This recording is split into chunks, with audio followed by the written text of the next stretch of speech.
If there was a character that I would say is broken and that will break the game, it's his Zhongli. By tapping his elemental skill, Zhongli can summon a stone stele, dealing damage to surrounding enemies. Holding his elemental skill creates a shield protecting Zhongli and his allies. His elemental burst summons a meteorite falling from the sky, dealing geo damage and applying petrification to the enemy's hit, immobilizing them. So let's just like play him and then we'll go into his character screen after just like testing him out a bit. Okay, so that's the shield. Let's see how much. Oh wait, he's level 80. Oh my gosh, look at that HP. That's a lot of HP.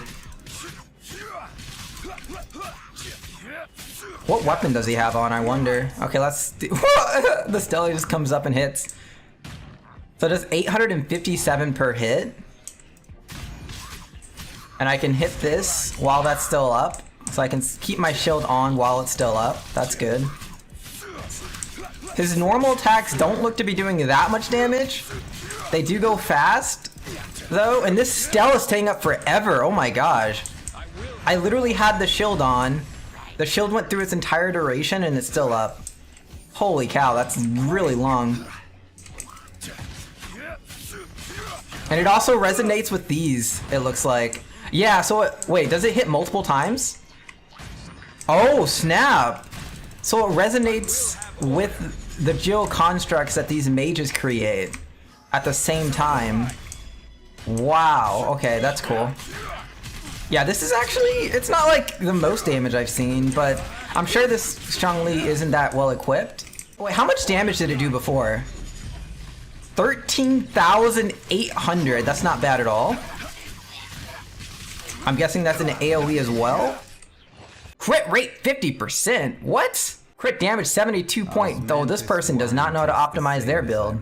Geo damage bonus is really low. Wow, he did 13k damage with these stats on a non-crit. That's a lot of damage on a non-crit with these stats. His prototype grudge on, energy recharge weapon. Energy recharge could be good on him too, depending on his cooldowns. Now let's look at his talents before we look at his constellations.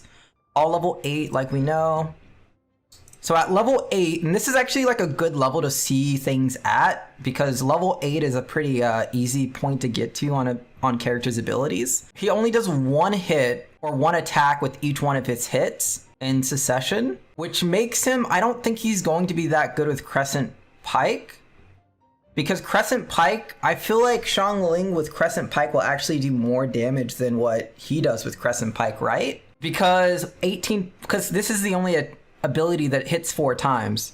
So I'm actually not sure if he's a person you'd want to put Crescent Pike on, or if you would just want to go even more supportive on him because he can't enable Crescent Pike as well as we thought he could have. Charge attack, hit for 190%. And then you have the Crescent Pike proc for 40%. It's like, what, 230 per charge attack? I'm not sure. Unless the charge attack hits multiple times. I never tested the charge attack. Let's see what it does. Does it hit multiple times? Oh my gosh, dude, his charge attack. I think it only hits people one time? But that still looks interesting, you know? I don't know, I don't think he has the best normal attacks. He doesn't have the worst, I guess, but also maybe not the best. Resonance damage, 25.6% / 51.2%. The Stell hits for 25.6 when it summons, and then it resonates for 51.2. Okay, that makes sense. Commands the omnipresent power of Earth to solidify AoE geo damage. Will resonate with other geo constructs, dealing geo damage to surrounding enemies. Can be climbed and used to block attacks, which can be annoying, but it seems like if you play him with other geo construct characters, it's probably not annoying enough.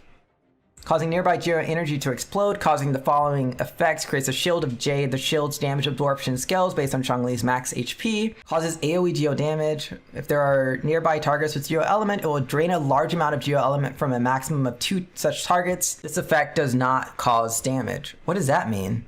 So shield base absorption is 2,311 with a 20.5% max HP. So right now he's at 20k HP, meaning he has a 6,000 health shield. That's not bad. And it has a 12-second hold cooldown. Okay, okay.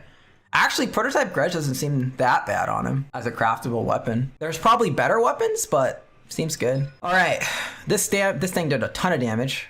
Brings a falling meteor down to Earth, dealing massive geo damage to opponents caught in its AoE and applying the petrification status to them. Petrification. Opponents affected by the petrification status cannot move. That's basically a freeze. For 3.8 seconds at level 8. Whew. On a 12-second cooldown, with the 40 energy cost, with the 770 skill damage at level 8. That's like pretty busted, actually, because it has such a low energy cost, and like we used Ningguang before, and with Ningguang you can basically get her elemental burst up on cooldown because 40 energy is super low. So this is like up every single every single 12 seconds you're petrifying everyone for 4 seconds. That's crazy. With that much damage too. Okay. The Jade Shield takes damage. It will fortify. Fortified characters have 5% increased shield strength. I don't understand it, but okay. Planet Befall deals additional damage equal to 33% of Zhongli's max HP. Does that mean it's better to build health on him? Okay, what about his constellations? This is what I'm scared of.